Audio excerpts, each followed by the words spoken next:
Assalamualaikum warahmatullahi wabarakatuh. Bertemu lagi di Bang Tadiwa YouTube channel untuk video ketiga dari seri The Series mengenai lomba film fiksi Dinas Kebudayaan Kabupaten Bantul tahun 2020. Kali ini video yang ketiga tadi seperti saya katakan di video sebelumnya, video kedua dan video pertama tentang penjelasan dari Dinas Kebudayaan Kabupaten Bantul terkait banyak kegiatan lomba film fiksi Kabupaten Bantul, Dinas Kebudayaan Kabupaten Bantul. Nah, di video kedua tadi ada penjelasan mengenai tata cara atau penjuriannya seperti apa, sudah dijelaskan di video yang kedua. Di edisi ketiga ini, di video ketiga ini akan membahas mengenai Bantul Film Festival atau lomba film fiksi Dinas Kebudayaan Kabupaten Bantul tahun 2019, siapa juaranya dan bagaimana catatan juri serta garis bawah panitia yang diterapkan, serta nanti di bagian akhir akan mencoba memberi rangsangan ide cerita atau tema yang bisa dibahas dalam film teman-teman. Begitu ya. Oke, Kakak saksikan terus di video ini. Oh tuh, video ketiga capture pertama. Jadi ini adalah tahun kedua dari lomba film yang digelar oleh Dinas Kebudayaan Kabupaten Bantul, di mana perbedaannya di tahun 2019 kemarin yang pertama menggunakan tagline Bantul Film Festival. Di tahun ini langsung ke nama program, yaitu lomba film fiksi 2020. Nah, selanjutnya perbedaan mutlaknya adalah kalau tahun kemarin itu di situasi normal tanpa pandemi, nah sekarang dalam wabah pandemi corona itu bedanya, sehingga kemudian kondisi wabah corona, pandemi corona mempengaruhi aktivitas dalam lomba film ini, baik nanti penyelenggaraan lombanya juga akan dibatasi untuk pertemuannya, khususnya untuk penyampaian hadiah kejuaraan, sama proses pengambilan gambarnya diharapkan juga teman-teman mematuhi standar operasional kesehatan yang telah diterapkan oleh pemerintah. Gitu. Jadi kita mencoba yang pertama, di segmen pertama ini akan membahas mengenai Bantul Film Festival atau lomba film fiksi Dinas Kebudayaan Kabupaten Bantul tahun 2019. Jadi pada tanggal 11 September 2016 sudah ditentukan pemenangnya oleh tim juri yang ditunjuk, yang diminta oleh Dinas Kebudayaan Kabupaten Bantul. Di mana saat itu tahun 2015 itu peserta Bantul Film Festival atau lomba film fiksi Kabupaten Bantul itu totalnya ada 17 peserta. Saya sebutkan beberapa judulnya. Beberapa judul diantaranya Maghrib, kemudian Unggah-ungguh, Lapel, Neptu, Weton, Kinasih, Aku Membudaya, Bahasa Jawa, Pusaka Jawa, Kinanti, Sinau Kabudayan, Asu Loro, Asik Zaman Dulu, Jatimurti, Bekuk Jembatan, Likulapem, dan yang ke-17 Rekodoyo. Nah, dari 17 film itu telah ditonton oleh panitia dan dewan juri, dan dilakukan penilaian yang sangat matang, karena saya ingat penjuriannya sampai lebih dari satu malam, satu hari. Ada diskusinya, ada perdebatan antar dewan juri, juga dewan juri sempat mempertanyakan ke panitia apakah film-filmnya tidak ada yang melanggar ketentuan administrasi dan lainnya yang telah disepakati. Akhirnya dewan juri memutuskan saat itu juara satunya film berjudul Jatimurti. Ini karya teman-teman yang kebetulan dibidangi oleh teman-teman dari mahasiswa ISI Yogyakarta setahu saya. Kemudian ada juga film juara duanya, filmnya berjudul Aku Membudaya. Ini nih menarik karena film ini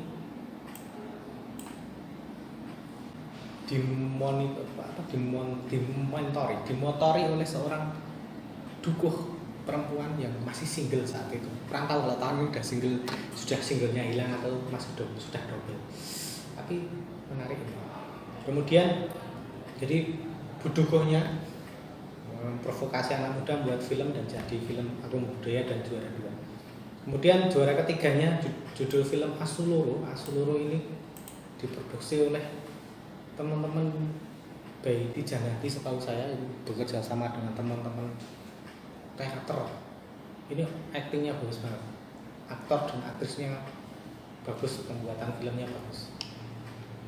Asuloro judulnya. Kemudian di posisi harapan terbaik pertama diraih oleh film berjudul Rekadaya, Rekodoyo. Ini agak lupa ini Rekodoyo.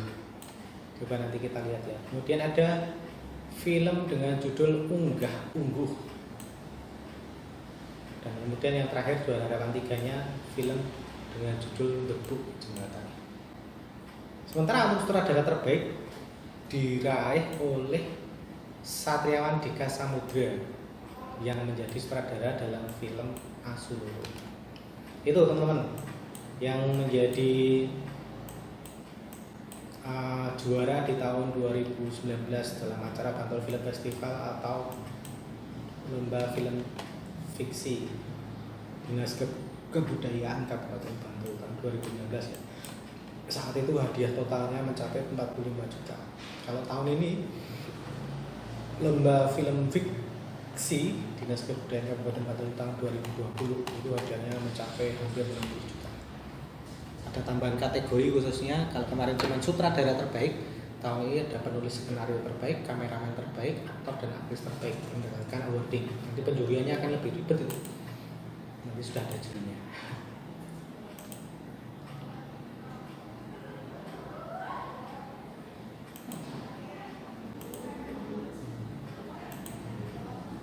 Oke, itu dari berbagai film ini ada catatan dari Dewan Juri kemarin sama beberapa input dari panitia dari film yang lalu dari 2019.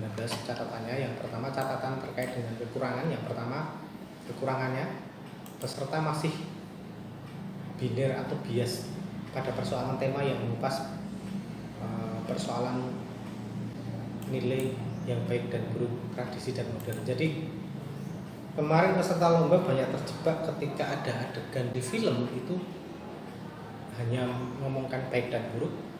Nah, ini tradisi dan ini modern, tapi tidak itu sah bisa, tetapi kemudian yang harus dibahas adalah persoalan konteksnya. Artinya tema tradisi dan modern itu juga dalam bidang seni dan budaya ya, itu juga penting, tetapi kemudian jangan melulu ketika ditampilkan dalam film kan tentu harus dikemas sedemikian ciamiknya. Jadi seolah-olah film itu tidak seperti guru yang menolak, tetapi guru pun sekarang kalau di kelas kan dialog mencoba bertutur supaya atau menyampaikan pelajaran supaya yang mendapatkan pelajaran tidak merasa digurui, tetapi benar-benar oh iya ya, dia bisa menangkap hikmahnya sendiri. Ya memang semua film atau lakon atau pementasan atau drama itu semua mengandung nilai baik dan buruk, ada yang tradisi dan modern, tapi pasti sutradara, sineas atau produser mengeksposisikan karya penampilan kayak baik di film maupun pementasan tradisi yang lain, wayang juga, dongkrak juga, itu pasti kepengennya menyampaikan dengan cara yang sangat humanis manusiawi. Asik, enjoy, tidak menggurui. Jadi kalau kemudian filmnya terkesan menggurui kan tidak asik. Tapi bahwa kemudian akan mempertontonkan baik dan buruk, tradisi dan modern atau apalah itu yang sifatnya minus kayak gitu, hitam putih ya, itu sah, tetapi cara pengemasannya kemudian tidak melulu seperti itu. Kemudian yang kedua, secara tema masih umum, belum menukik atau belum otentik, apalagi dalam hal menemukan ciri kebantulannya terkait teks dan konteks, isi dan gaya penceritaan. Yang kemarin terlihat dari para peserta lomba itu diantaranya ketika bicara misalnya tradisi warisan budaya keris misalnya, ya dibahas ya Chris-nya himself, tapi bagaimana kemudian mengeksplorasi Chris itu menjadi sesuatu yang menarik dan ciri khas Bantul misalnya. Sekalian kita bahas supaya teman-teman punya ide cerita. Misalnya ceritanya ada orang yang sedang mancing di sungai, kemudian dia pas mancing seolah-olah dapat ikan besar, ternyata nyangkut, setelah diangkat ternyata keris, setelah kerisnya dibuka, wah ternyata lo 9, tapi kenapa keris ini bisa sampai ke sungai? Kemudian dia telusuri, ditanyakan ke sepanjang masyarakat sungai, ternyata tibone jatuhnya keris itu berasal dari Banyu Sumurup Wonogiri misalnya. Ternyata kan Banyu Sumurup ini ada nilai khas Bantulnya ketika Banyu Sumurup menjadi tempat yang sudah mendapatkan warisan budaya bendawi keris, di mana kemudian di sana telah mendapatkan sertifikat dari UNESCO misalnya seperti itu. Tapi kan hal ini tidak perlu juga disamakan dengan film Ansih, tapi kita lihat penceritaannya sampai di Banyu Sumurup itu kan menarik misalnya. Jadi cara berceritanya itu ya antara teks dan konteks yang mau disampaikan itu ya asik dan ada nilai Bantulnya, karena kemudian jangan terlalu memaksakan. Misalnya contoh kasus di film Jatimurti itu apa sih? Ternyata setelah diceritakan kan itu kok tentang petilasan yang ada di makam kota Kediri, tapi itu hanya sebagai setting. Si aktor dan aktris membawakan cerita ini ada hubungannya dengan Ratu Kidul jelas ada hubungannya dengan Bantul misalnya. Asik cara membawakannya, kemudian cara settingnya. Nanti suatu saat teman-teman bisa melihat film Jatimurti judulnya. Kemudian beberapa peserta itu tadi sudah saya sampaikan terjebak dalam hal yang sifatnya terkait dengan tema seni budaya. Itu terjebak dalam hal kebendaan, romantisme dan eksotisme kecil. Jadi misalnya gini, yaudah kalau tadi bicara keris, maka kemudian melulu yang dibicarakan tentang keris itu kan ya menarik. Akhirnya dari awal sampai akhir ini bukan film fiksi, ini film dokumenter atau semi dokumenter, karena ada fiksinya, ada kayak penceritaan. Sehingga kemudian sifatnya sebenarnya pertanyaan yang istilahnya yang harus dilakukan oleh para teman-teman peserta lomba itu adalah mengemas suatu benda yang ada hubungannya dengan seni budaya, kemudian agar ketika diceritakan itu seolah-olah tidak melulu bercerita tentang benda itu. Kemudian misalnya, yang paling enak satu lagi tadi kita sudah bahas keris. Oke, keris misalnya gini, kalau dulu ada sebuah keluarga yang di rumahnya ada keris pusaka turun temurun, kadang-kala kan malamnya si anak sakit dan bermimpi ngigau ketemu dengan raksasa misalnya. Itu sudah cukup menggambarkan kalau misalnya di situ ternyata ketika dicari bagaimana cara sembuhnya biar tidak demam dan ngomong atau bahasanya ngomong gitu, tidak sadarkan diri terus ngomong banyak tentang ketemu dengan raksasa dan seterusnya. Setelah ketemu dukun atau ketemu orang sakti, orang sepuh, ternyata ada keris pusaka di rumah itu. Nah ini kan cluenya supaya tidak terlalu terjebak, sebenarnya kan lebih menarik di setting anak yang sakit tadi itu misalnya. Ini misalnya ketika endingnya diketemukan keris, ya itu ending aja sebagai jawaban, tetapi tidak kemudian menjebak terlalu wah kerisnya ini loh, ini budaya yang lain, malah justru cara berceritanya tidak ngomongin budaya kan repot. Nah romantisme seperti itu yang kemudian kemarin banyak menjebak para peserta, sehingga filmnya tidak fokus ini cerita apa sih gitu. Kemudian terkait dengan penggambaran tema yang diangkat masih umum dan lucunya itu meskipun ditulis dalam bentuk skenario, tetapi ketika dilihat dari film itu seolah-olah segala sesuatunya itu serba kebetulan. Jadi saking curiganya, bisa jadi teman-teman kemarin yang menjadi peserta lomba tahun sebelumnya itu tidak menulis ide cerita dulu, tidak membuat sinopsisnya, tidak membuat skenarionya kemudian dijabarkan ke skripnya, tetapi kemudian justru langsung membuat film. Di tengah jalan ketemu ide, angkat di skin, ketemu ide, angkat di skin, ketemu ide, angkat di skin. Ini yang jadi penyakit, ya bukan penyakit, tapi bahasanya gini. karena tadi kemudian itu oh ya kebetulan ini kan seperti kebetulan menemukan jalan cerita. Nah kalau bisa enggak, jangan seperti itu, jangan seperti itu, nanti akan ada korelasinya dengan skrip. Jadi kalau skrip skenario, penulis skenario terbaik, jadi kalau bisa di skenario itu sudah terbaca filmnya akan seperti apa. Juri akan melihat skenario dulu, dibaca, untuk selanjutnya baru kemudian nonton filmnya. Sehingga kalau di skenario itu filmnya udah bagus, pasti juri punya keyakinan wah filmnya bagus. Kalau skenario udah bagus, cut-nya, istilah-istilah sinematografinya, tekniknya sudah nampak di sana, kemudian setting, alur cerita, penokohan, dialog sudah ada di film itu dengan di skenario itu dengan bagus, ditulis dengan bagus. Ketika membaca skenario otomatis juri saya yakin akan punya imajinasi terhadap filmnya. Jadi ketika nonton filmnya apakah akan sama dengan skenario? Wih, skenario yang bagus. Nah, seperti itu akan menggambarkan seperti itu. Kembali ke persoalan, jadi gini, nanti silakan, nanti mungkin kalau perlu dibuat video keempat, kita buat video keempat tentang cara membuat urutan membuat film fiksinya gitu ya, untuk pemula ini. Oke. Nanti akan kita ceritakan.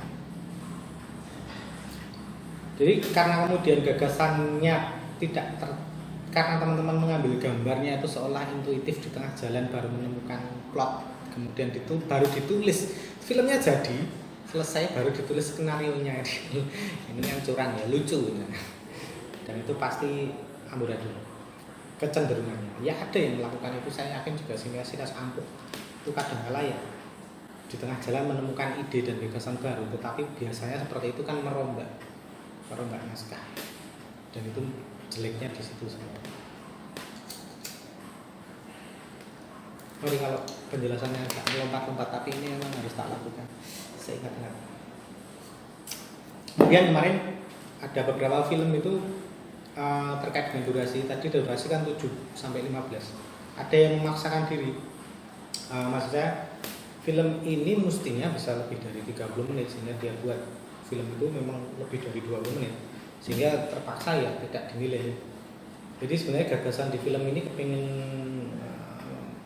jangan sampai peserta memaksakan tema, judul sesuai dengan tema, kemudian saking tidak telaten dan tidak efisien waktunya, filmnya jadi bertele-tele, mengulang-ulang. Adegan ini kok kayak diulang, kok ini dipakai lagi, memaksakan diri. Maksud saya gini, kalau film itu selesai 7 menit ya udah 7 menit, kalau selesainya 10 menit ya udah 10 menit, 11 menit, 12 menit ya selesai.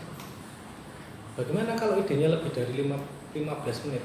Ini tolong diperhatikan, karena durasi untuk lomba film fiksi Dinas Kebudayaan Kabupaten Bantul ini maksimal 15 menit, otomatis cari kompres lagi ide cerita dari film yang akan dibuat itu untuk hanya bisa 15 menit maksimal, plus kredit itu ya. Jadi supaya tidak bertele-tele, 15 menit cukup. Kemudian kemarin yang kelihatan banget, ini memang akan menjadi ganjalan di tahun 2020. Kalau di tahun kemarin pilihan talent itu terlalu memaksakan usia sehingga tidak pas. Misalnya gini, ada anak muda umurnya katakan 20 tahun, dia dipaksa secara make up, wardrobe, karakter suara, penampilan sesuai dengan skenario yang dia buat, cerita yang dibuat, dia harus jadi tokoh sepuh. Nah ini yang repot. Kalau mending saran saya untuk tahun 2020 carilah cerita-cerita, nanti akan kita bahas di segmen selanjutnya, kan langsung aja ya. Carilah cerita-cerita yang memang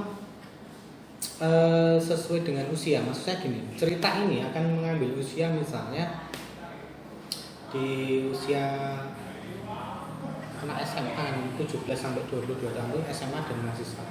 Kalau saya lebih suka mengambil cerita atau ide temanya kaitannya dengan pandemi corona di tengah seni budaya itu dengan usia-usia itu. Misalnya si tokoh utama pria ini adalah seorang yang akan mengikuti lomba sesorah, dikaitkan dengan lomba sesorah. Lomba sesorah itu lomba pidato bahasa Jawa. Lomba pidato dengan bahasa Jawa. Nah, si aktor pria akan menjadi peserta lomba, sehingga padahal dia tidak bisa bahasa Jawa sama sekali tidak bisa bahasa Jawa, sehingga kemudian si tokoh utama ini mau tidak mau dia harus ketemu dengan orang yang lebih tua yang sudah pinter menggunakan bahasa dan istilah dalam bahasa Jawa, belajar. Dalam film ini bisa dilakukan, artinya tidak memaksakan. Kemudian nanti benar-benar di tokoh ini, si tokoh pria ini tadi yang usianya anak SMA atau mahasiswa yang belum 23 tahun, yang 22 tahun tadi, itu ketemu dengan benar-benar orang tua yang bisa ibu-ibu atau bapak-bapak yang usianya sudah tua, itu menjadi salah satu peran pembantu gitu ya, atau figuran nggak punya dialog ya biasanya, jadi ini peran pembantu. Misalnya contohnya nih, si tokoh utama prianya kemudian belajar ke rumah seorang mbah, misalnya Mbah Tejo. Nah, di sana dia belajar bagaimana caranya berpidato dalam bahasa Jawa yang baik dan benar. Padahal tadi seperti saya ceritakan di awal, si tokoh utama ini sebenarnya dia tidak bisa sama sekali bahasa Jawa. Apalagi dalam cerita ini katakan dia sebenarnya lahir di Bantul, tetapi oleh orang tuanya ketika dia usianya TK, katakan contoh kasusnya, dia diajak orang tuanya ke Jakarta sehingga bahasanya Betawi, bahasanya bahasa Indonesia, bahasa Jakarta, bahkan mungkin bahasa internasional, karena Jakarta adalah tinggalnya di kampung turis ya, ketemunya bahasa Inggris misalnya. Nah itu ketika kembali ke Jogja ada lomba, dia ingin ikut, KTP-nya udah mantul, dia ingin ikut lomba, dia belajar yang kuat. Misalnya dicantumkan di sini peran antagonisnya adalah seorang laki-laki juga, dilalah kok dilalah. Kalau kita pilihannya tidak dilalah, itu adalah kita setting sebagai orang antagonis yang kemudian sebagai rival si yang laki-laki tadi sudah bisa bahasa Jawa, sudah menguasai. Hanya saja dia ketika mau ikut lomba ternyata bahasa Jawanya amburadul karena dia tidak mau belajar, karena dia sudah merasa aku bisa kok, maka dia tidak belajar. Misalnya seperti ini. Ini ada kaitannya dengan lomba seseorang atau lomba pidato bahasa Jawa juga yang diselenggarakan oleh Dinas Kebudayaan Kabupaten Bantul. Misalnya seperti itu ceritanya. Sehingga kan pemerannya di sini, pemeran utamanya jelas seorang anak muda dengan usia 17 sampai 22 tahun. Tapi dalam film ini bisa mengikutkan atau bisa masukkan frame orang yang memang usianya sudah sepuh, sudah tua, tetapi dia di situ sebagai pemeran pembantu. Ceritanya begitu. Oke, ini sudah ada berapa ide tadi ya, ide cerita, contoh-contoh aja. Bagaimana nanti kemudian teman-teman bisa mengemas ini. Terus kemudian kadang-kala ini juga nanti ada pertanyaan, sebenarnya kalau film ini ternyata di film ini hanya 4 orang, gimana mas bagi pelaku puli-puli saja. Kalau teman-teman bisa menghadirkan judul yang sangat otentik, baru dan memang pas banget sesuai dengan tema pengaruh pandemi terhadap seni budaya, 4 orang itu cukup ya, katakan peran aktor, peran utama pria, peran utama wanita, kemudian tokoh antagonis dan mungkin salah satu tokoh pendukung pembantu. Wes cukup dalam film yang akan mengikuti lomba seseorang atau lomba pidato bahasa Jawa, 4 orang pun cukup sebenarnya. Dan mungkin skinnya nggak terlalu banyak, 7 menit selesai. Misalnya seperti ini. Ini memang kemudian bagaimana kita memilih untuk dilanjutkan dalam film. Oke, ini kemudian yang dilanjutkan lagi, peserta tidak memperhatikan detail dalam film frame, khususnya continuity. Jadi kemarin saya yakin ketika kita membuat film pasti ada cut to cut, kemudian ada adegan ini di-cut, tetapi sering tidak memperhatikan continuity-nya. Misalnya ternyata tadi ada gelas di sana, tiba-tiba di frame selanjutnya gelasnya hilang. Ketika diedit, yang edit mungkin juga karena stok shootnya kurang, akhirnya ya udah dicomot aja daripada waktunya nggak nyandak. Menurut saya ada apa adanya dibuat. Akhirnya kan ada jumping ya, ada jumping. Tadi ada gelas, sekarang tidak ada gelas. Ada gelasnya, tiba-tiba tidak ada gelas, habis. Misalnya seperti itu. Continuity-nya banyak yang tidak diperhatikan. Jendelanya tadi terbuka, ternyata di scene selanjutnya tertutup, padahal masih di setting ulang sama. Kemudian dalam pengemasan ide cerita, peserta bias dalam memaknai film dan video kreatif, seperti membedakan karya dengan iklan layanan masyarakat atau video YouTube. Sehingga dalam hal ini peserta itu harus lebih banyak menonton referensi. Jadi gini teman-teman, semua produk di dunia audiovisual belum tentu audiovisual dengan gambar dan suara belum tentu itu adalah sebuah film seperti yang sedang saya taping ini saat ini tentang konten YouTube. Ini bukan film, tapi juga bisa menjadi film dokumenter, film dokumentasi gitu. Bukan dokumenter, dokumentasi gitu. Jadi makna ini ya agak repot. Kemarin itu sangat bias, misalnya sebenarnya banyak judul yang kemudian dari judulnya ada bias. Misalnya Aku Membudaya, itu cenderung film fiksi atau film dokumenter. Nah, bertanya, tetapi filmnya fiksi, bercerita. Tapi kenapa judulnya Aku Membudaya? Apakah tidak ada ide judul lain yang penting yang bisa diangkat, misalnya bukan Aku Membudaya ketika dia si tokoh ini, kalau saya lupa ini filmnya, kalau nggak salah dia sedang belajar pengerawit atau penabuh gamelan. Kenapa tidak judulnya gamelan saja misalnya? Atau mungkin bonang atau gong. Kenapa gong? Karena dia kepingin melestarikan kebisaan dalam seni kerawitan misalnya itu. Jadi kadang-kadang pemilihan terlalu memaksakan hal itu, sehingga bias ini, ide cerita ini apakah film fiksi murni atau sebenarnya dia semi dokumenter atau bahkan mungkin dokumenter cuman dikemas untuk fiksi, bisa jadi film-film kayak feature gitu ya, model-model feature gitu, film dokumenter feature. Nah, video YouTube beda lagi, ini jelas ya kayak gini konten YouTube. Ya ini kalau dianggap film dalam arti karena film itu akan lebih dinilai dalam sisi artistik, sinematografi artistiknya jelas ada nilai estetis yang diperjuangkan di sana. Ini pentingnya terkait dengan kebiasaan ketika peserta bingung. Jadi video audiovisual itu banyak sekali jenisnya, fiksi, non fiksi, dokumenter, fiksi, ya. Dokumenter aja banyak sekali. Nah, kemarin juga ada film yang malah film gaya ceritanya itu jelas fiksi, 100% fiksi, tetapi ketika dilihat di film ini tidak ada konfliknya, tidak ada naik turunnya. Biasanya kan film itu mungkin perkenalan, kemudian ada timbul konflik, misalnya tokoh antagonisnya tidak suka tokoh utamanya, kemudian diciptakan persoalan, dari persoalan ada perdebatan, kemudian terjadi pertarungan, kemudian mencari klimaknya antara si aktor dan peran antagonis, kemudian nanti akan ada penurunan film ini ceritanya mau bagaimana. Nah, ini kemarin ada yang tetap dari awal sampai akhir dia bercerita, tapi kemudian ketika dilihat ulang, ini konfliknya apa ya, ini klimaksnya di mana, puncak filmnya di mana.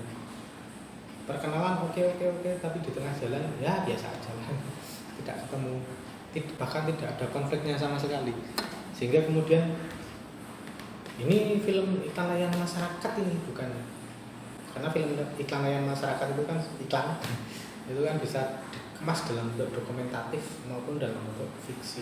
Ini makanya ini filmnya cenderung ke iklan layanan masyarakat, tidak ada konfliknya, tidak ada naik turunnya, tidak ada, bahkan seingat saya dialognya 1-2, dan ini kan ya boleh filmnya dialognya 1-2 itu boleh, karena film fiksi sangat eksploratif, bisa jadi menampilkan ide ceritanya hanya dalam bentuk gerakan, bisa dikemas seperti itu, hanya gerakan-gerakan yang dilakukan oleh si tokoh, tapi pasti ada konfliknya, ada persoalan yang diangkat yang menjadi kemudian ini penting untuk diangkat, misalnya seperti itu. Oke, kemudian kemarin juga banyak dilihat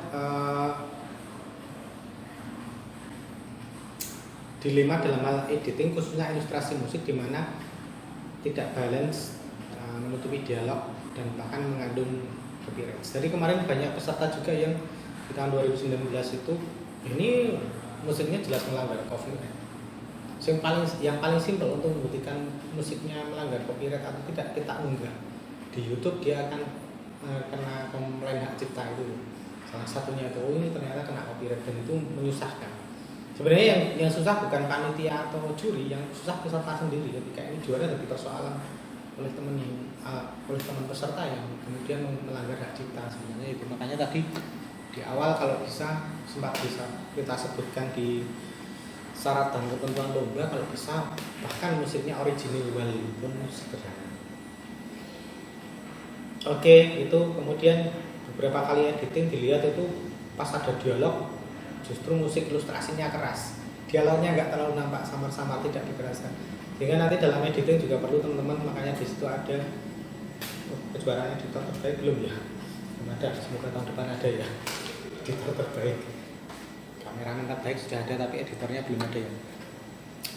Banyak nanti, biar nanti dinas kebudayaan bisa nambah tahun depan. Nah, di editing kurang memperhatikan itu. Ini musik ilustrasinya tinggi banget nadanya, tapi malah justru dialognya rendah. Ini masalah.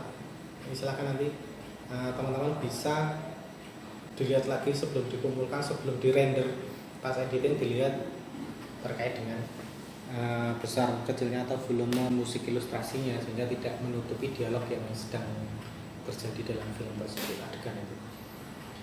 Yang terakhir, peserta harus detail dalam memilih kata bahasa Jawa, khususnya pada judul dan teks serta subtitle dalam film. Oke teman-teman,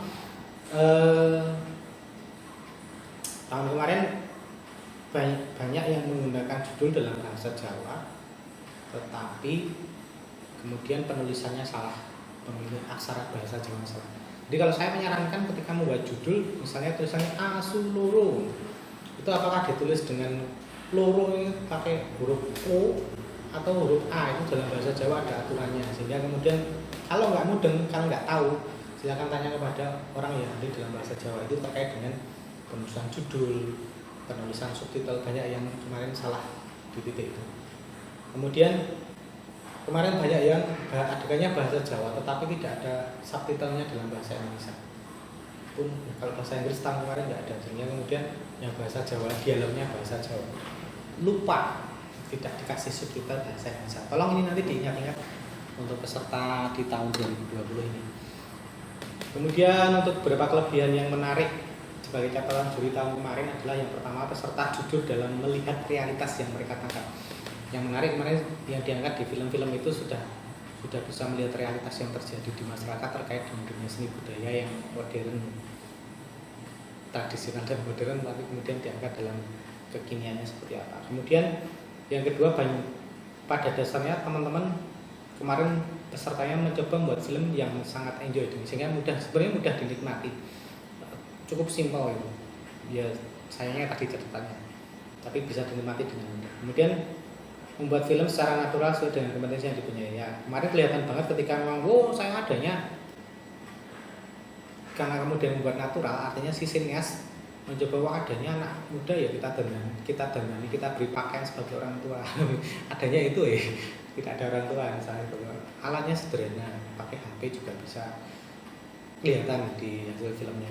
Kemudian tempatnya di sini tidak nyewa dan seterusnya, pakaiannya pakaian sendiri, tidak perlu nyewa dan seterusnya. Dengan apa adanya mereka bisa membuat film yang dikompetisikan, sangat natural. Kemudian peserta lugas dalam hal pilihan kata dan penyajian. Di tahun kemarin film-film yang dibuat itu gampang dalam pilihan kata, ya kata-kata dalam kehidupan sehari-hari itu yang ditulis, dibuat skenario, kemudian dibuat filmnya.